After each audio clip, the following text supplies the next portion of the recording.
একাদশীর পারণটা একটু দেরি করে হলে কিন্তু সব কাজই সুন্দরভাবে শেষ করা যায়। হ্যালো বন্ধুরা, সবাই কেমন আছো? আমি তো অনেক ভালো আছি। এই যে আজকে ব্লগটা শুরু করলাম দুপুর থেকে, মানে প্রায় 12টার মতো বাজে। কানাইকে এখন স্নান টান করিয়ে দিলাম। কানাই এখন খাওয়া দাওয়া করে ঘুমাবে, তারপর আমি চলে যাব রান্না করে। সকালবেলা পারণ করা হয়েছে, কানাইয়ের বাবা পূজা টুজা দিয়ে দোকানে চলে গেছে, খাওয়া দাওয়াও করেছে। তো সকালে হালকা একটু ডাল রান্না করেছিলাম আর একটু ভাজি, ওইগুলো দিয়ে খাওয়া দাওয়া করে দোকানে চলে গেছে। তো আমি অনেকক্ষণই যে কাজ টাজ গুছাইলাম, তারপরে দুপুরে কি রান্না করব এইসব করলাম। এখন কানাইকে একটু যে স্নান করিয়ে কাজল টাজল পরিয়ে দিচ্ছি, একটু খাওয়ায় তারপরে যাব আমি রান্না করে। ওই যে এত শান্ত হয়ে বসে আছে, ওই কিন্তু কার্টুন দেখতেছে, এর জন্য এত শান্ত হয়ে বসে বসে আছে। তো এই যে একটু খাবার খাওয়াবো।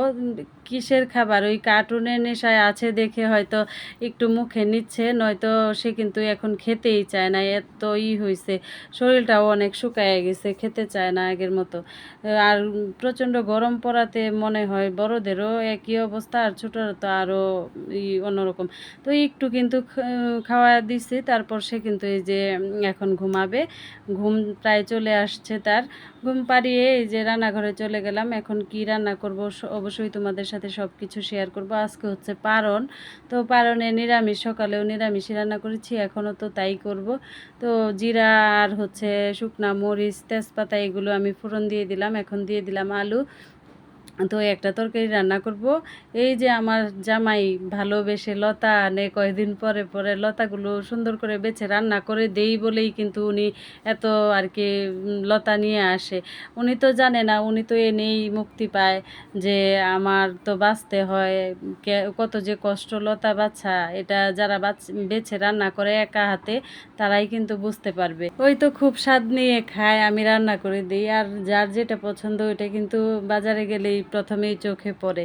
তো ওর যেটা পছন্দ ওইটাই আনে। আমারও যে ও পছন্দ তেমন না, কিন্তু অন্য কিছু দিয়ে কিন্তু লতাটা খেলে ভালো লাগে, কিন্তু নিরামিষ ভালো লাগে, এতটাও খারাপ লাগে না। মন থেকে চাইলে সব কিছুই ভালো লাগে।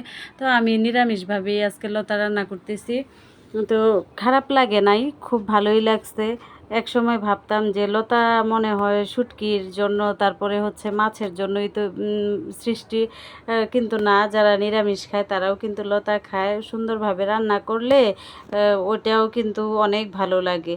তো আমরা যেহেতু নিরামিষ খাই, বেশিরভাগই মনে হয় সপ্তাহের 3-4 দিন, আরও বেশি 5-6 দিন এরকম নিরামিষও চলে যায়।